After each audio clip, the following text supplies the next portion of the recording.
I'm dietitian Tarunpreet Kaur, clinical nutritionist by background. Today I welcome you all here again. I just wanted to share some tips or specific food items to improve our gut health. Now the question is why gut health is important to us. So majorly the gut health is always a root cause of almost every disease. You can name any disease like diabetes, fatty liver, obesity, mental dysfunction, hormonal imbalance, fatty liver, any disease you name it, it is linked to like gut health directly or indirectly. So we have to improve our gut health. So ਸਾਨੂੰ ਕੁਝ food items, ਕੁਝ lifestyle changes ਇੱਦਾਂ ਦੇ ਕਰਨੇ ਬਹੁਤ ਜ਼ਰੂਰੀ ਹੈ ਜੋ ਸਾਡੀ gut health ਨੂੰ ਬਿਲਕੁਲ ਠੀਕ ਰੱਖਣ ਸੋ ਦੈਟ ਅਸੀਂ ਆਪਣੇ ਰੂਟ ਕਾਜ਼ ਦੇ ਉੱਤੇ ਕੰਮ ਕਰ ਪਾਈਏ. ਆਫ ਕੋਰਸ ਸਾਨੂੰ ਆਪਣੀ ਡਿਜ਼ੀਜ਼ਸ ਦਾ ਟ੍ਰੀਟਮੈਂਟ ਨਾਲ ਕਰਨਾ ਪੈਂਦਾ. Symptomatic treatment will go on but you have to treat your gut at first. Okay, so let's start. So my first tip and first like food item to you is that you should add prebiotics in your diet, pre and probiotics. So ਉਹਦੇ ਵਾਸਤੇ ਆਪਾਂ ਕੀ ਕਰ ਸਕਦੇ ਹਾਂ? We can take curd, ਆਪਾਂ curd ਲੈ ਸਕਦੇ ਹਾਂ, ਬਟਰ ਮਿਲਕ ਲੈ ਸਕਦੇ ਹਾਂ, ਜਿੰਨੀ ਵੀ ਫਰਮੈਂਟਡ ਫੂਡ ਆਈਟਮਸ ਨੇ ਲਾਈਕ ਸਪਰਾਊਟਸ ਹੁੰਦੇ ਆ, ਅਸੀਂ ਇਡਲੀ ਬਣਾ ਸਕਦੇ ਹਾਂ, ਬੇਸਨ ਦਾ ਢੋਕਲਾ ਬਣ ਜਾਂਦਾ. ਸੋ ਇਹ ਸਾਰੀ ਚੀਜ਼ਾਂ it is good source of pre and probiotics. ਉਹ ਇਹ ਸਾਨੂੰ ਆਪਣੀ ਡਾਈਟ 'ਚ ਐਡ ਕਰਨੀ ਹੈ. Second point is you have to cut down on your refined food items. ਹੁਣ ਸੋਚੋ ਅਗਰ ਕੋਈ ਵੀ ਪੈਕੇਜਡ ਫੂਡ ਆਈਟਮ ਆਪਾਂ ਲੈ ਰਹੇ ਹਾਂ ਉਹ ਆਲਰੇਡੀ ਡੈਡ ਫੂਡ ਆਈਟਮ ਹੈ, ਉਹਦੇ ਵਿੱਚ ਕੁਛ ਲਾਈਫ ਨਹੀਂ ਹੈ ਕਿਉਂਕਿ ਉਹ ਆਲਰੇਡੀ ਪ੍ਰੋਸੈਸ ਹੋ ਚੁੱਕਾ ਹੈ. ਉਹ ਮਤਲਬ ਅਗਰ ਤੁਸੀਂ ਉਹਦੀ ਸਾਈਕਲ ਦੇਖੋਗੇ ਤਾਂ ਨੈਚੁਰਲ ਫੂਡ ਪ੍ਰੋਡਕਟ ਪਤਾ ਨਹੀਂ ਕੀ ਸੀ, ਉਸ ਤੋਂ ਕੀ ਬਣ ਕੇ ਸਾਨੂੰ ਵੇਫਰਸ ਔਰ ਬ੍ਰੈਡ ਔਰ ਉਹ ਸਭ ਚੀਜ਼ਾਂ ਮਿਲ ਰਹੀਆਂ ਨੇ. ਸੋ ਆਪਣੀ ਗੱਟ ਨੂੰ ਅਗਰ ਇੰਪਰੂਵ ਕਰਨਾ ਹੈ ਤਾਂ ਸਾਨੂੰ ਨੇਚਰ ਦੇ ਬਹੁਤ ਕਲੋਜ਼ ਜਾਣਾ ਪਏਗਾ. ਹੁਣ ਨੇਚਰ ਸਾਨੂੰ ਕਿਹੜੀ ਚੀਜ਼ਾਂ ਪ੍ਰੋਵਾਈਡ ਕਰਦੀ ਹੈ? ਸਾਨੂੰ ਕੰਦ ਮੂਲ ਦੇ ਨਾਲ ਜੋੜਦੀ ਹੈ. ਸੋ ਬੇਸਿਕਲੀ ਸਾਨੂੰ ਫਰੂਟਸ, ਵੈਜੀਟੇਬਲਸ, ਜਿੰਨੀ ਵੀ ਫਾਈਬਰ ਰਿਚ ਫਰੂਟਸ ਨੇ ਉਹਨਾਂ ਨੂੰ ਕੰਜ਼ਿਊਮ ਕਰਨਾ ਜਿਨ੍ਹਾਂ ਦੇ ਵਿੱਚ ਆਲਰੇਡੀ ਲਾਈਫ ਹੈ, ਜੋ ਡਾਇਰੈਕਟਲੀ ਫਾਰਮਸ ਤੋਂ ਸਾਡੇ ਕੋਲ ਆ ਰਹੇ ਨੇ, ਉਹਨਾਂ ਦੀ ਵੈਲਿਊ ਕਰਨੀ ਹੈ. ਸੋ ਸਾਨੂੰ ਜੋ ਫਾਈਬਰ ਹੈ ਉਹ ਸੋਲਿਊਬਲ ਐਂਡ ਇਨਸੋਲਿਊਬਲ ਫਾਈਬਰ ਦੋ ਟਾਈਪਸ ਵਿੱਚ ਹੁੰਦਾ.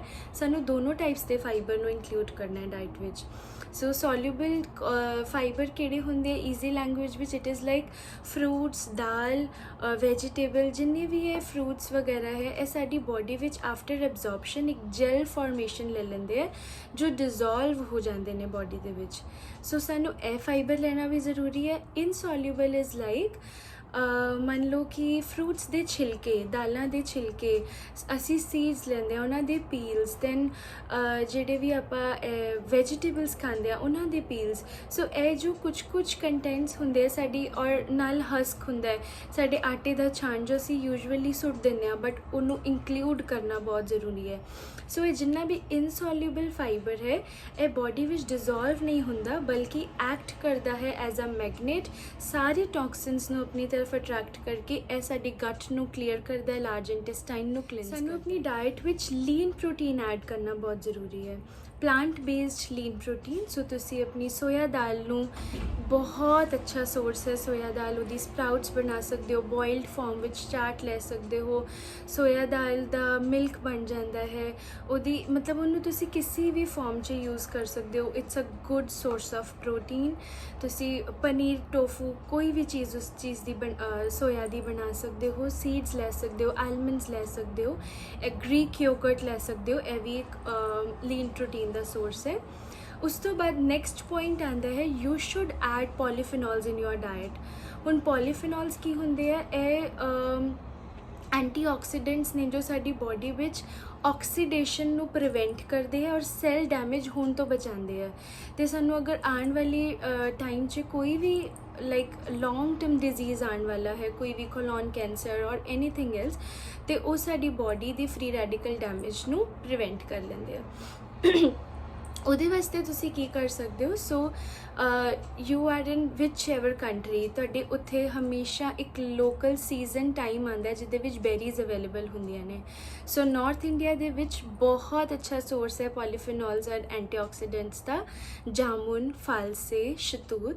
ਸੋ ਇਹ ਜਿਹੜੀ ਬੈਰੀਜ਼ ਨੇ, ਲੋਕਲ ਬੈਰੀਜ਼ ਨੇ, ਔਰ ਇਹ ਬਹੁਤ ਬਹੁਤ ਐਂਟੀਆਕਸੀਡੈਂਟ ਰਿਚ ਹੈ, ਔਰ ਸਾਡੇ ਲਈ ਇੱਕ ਲਾਈਕ ਗਿਫਟ ਹੈ ਗੋਡ ਦਾ, ਜੋ ਇੱਕ ਸੀਜ਼ਨ ਵਿੱਚ ਹੀ ਆਉਂਦਾ ਹੈ ਔਰ ਸਾਨੂੰ ਬਹੁਤ ਜ਼ਿਆਦਾ ਐਂਟੀਆਕਸੀਡੈਂਟਸ ਦੇ ਨਾਲ ਪੈਕ ਕਰ ਜਾਂਦਾ ਹੈ। ਸੋ ਤੁਹਾਨੂੰ ਇਹ ਲੈਣਾ ਬਹੁਤ ਜ਼ਰੂਰੀ ਹੈ। ਅਗਰ ਤੁਸੀਂ ਕਿਸੇ ਹੋਰ ਕੰਟਰੀ ਵਿੱਚੋਂ, you can avail blueberries, strawberries, ਕੋਈ ਵੀ ਬੇਰੀਜ਼ ਤੁਹਾਨੂੰ ਅਵੇਲੇਬਲ ਹੈ, you should include all berries in your diet। And most important and last step is, ਜਦੋਂ ਵੀ ਤੁਸੀਂ ਆਪਣੀ ਮੀਲ ਨੂੰ ਖਾਣ ਬੈਠਦੇ ਹੋ, just have few seconds, just give few seconds to your self.